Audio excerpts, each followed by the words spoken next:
তোমাৰ পৰা moloi কবি হিৰেন ভট্টাচাৰ্যদেৱ।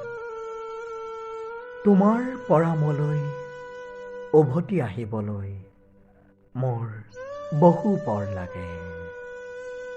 তোমাৰ পৰা moloi উভতি আহিবলৈ মোৰ বহু পৰ লাগে।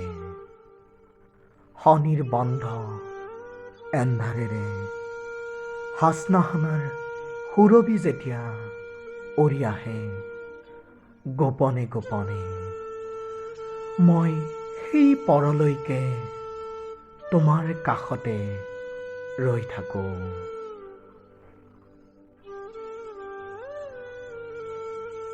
মোৰ সপোনত এটা চঞ্চল হৰিণা পোৱালি উৰি ৰাতি দেউতি থাকে।